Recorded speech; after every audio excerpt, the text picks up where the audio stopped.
Hello friends, Marathi dictation 120 शब्द प्रति minute start. संयुक्त राष्ट्र संघटनेने केलेला हा गौरव व सन्मान मी फार मोलाचा मानते. हा सन्मान माझा व्यक्तिशः सन्मान नव्हे किंवा भारत सरकारचाही नव्हे, तर हा हजारो सेवाभावी व एकनिष्ठ कुटुंब नियोजन कार्यकर्त्यांचा व लक्षावधी मातापित्यांचा सन्मान आहे. जागतिक संघटनेने अत्यंत कठीण अशा सामाजिक क्षेत्रात भारताने केलेल्या प्रयत्नांना मान्यता दिली, ही अभिमानाची गोष्ट आहे. परिच्छेद. आरोग्य सेवांद्वारे संघटित प्रयत्न झाल्याने मृत्यूचे प्रमाण कमी झाले आहे.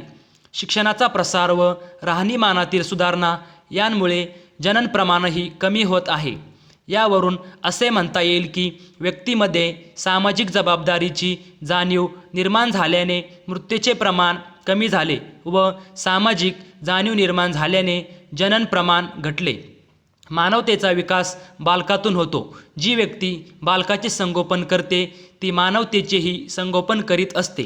परिच्छेद. स्वातंत्र्यप्राप्तीच्या पूर्वीपासूनच आम्हाला याची जाणीव झाली की गरिबीशी मुकाबला करावयाचा असेल तर आम्हाला आमच्या कुटुंबाला मर्यादा घातल्या पाहिजेत, कारण त्याशिवाय आम्हाला प्रत्येक बालकाला त्याचा योग्य तो वाटा व संधी देता येणार नाही. भारत हा पहिला देश आहे की जेथे शासकीय स्तरावर कुटुंब नियोजनाचे धोरण मान्य करण्यात आले. आमच्या विकासाच्या योजनांचा लोकसंख्या नियंत्रण हा एक महत्त्वाचा भाग आहे. या कामासाठी खास निधी राखून विशेष कर्मचारी वर्ग नेमण्यात येतो.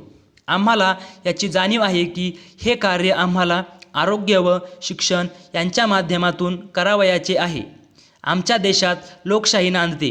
शासन जनतेच्या संमतीने व सहकार्यानेच निर्णय घेते. आमचा कुटुंब कल्याण कार्यक्रम हा पूर्णतः स्वेच्छेने स्वीकारलेला कार्यक्रम असून त्याची अंमलबजावणी होत असताना स्वयंसेवी संस्थांचा त्यात महत्त्वपूर्ण वाटा आहे. परिच्छेद.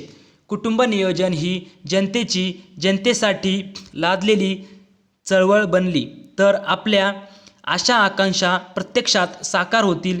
जनतेला मूलभूत सेवा आणि सुविधा उपलब्ध करून देणे ही सरकारची जबाबदारी असली तरी हा संदेश लोकांपर्यंत पोहोचविण्याची आणि त्यासाठी त्यांना प्रवृत्त करण्याची जबाबदारी केवळ अधिकाऱ्यांचीच नाही. सामाजिक संस्था, स्थानिक संस्था, कामगार संघटना, महिला मंडळे आणि राजकीय पक्ष यांनीही ही जबाबदारी स्वीकारली पाहिजे. या सर्व संस्थांना कार्यप्रवृत्त करण्यास लोकसभा आणि राज्य विधिमंडळाचे सदस्य हातभार लावू शकतील.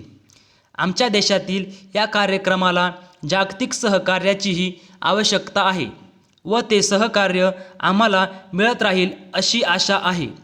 जागतिक संघटना याबाबत करीत असलेले गहनीय कार्य व त्या संघटनेकडून सर्व राष्ट्रांना मिळत असलेले सहकार्य प्रशंसनीय आहे. परिच्छेद. आम्हाला सन्मानित केल्याबद्दल जागतिक संघटनेचे आम्ही आभारी आहोत. आमच्यावर व्यक्त केलेल्या विश्वासात पात्र ठरण्यासाठी आम्ही सदैव कार्यरत राहू असे भारताच्या वतीने आश्वासन देऊन मी आपली रजा घेते. स्टॉप.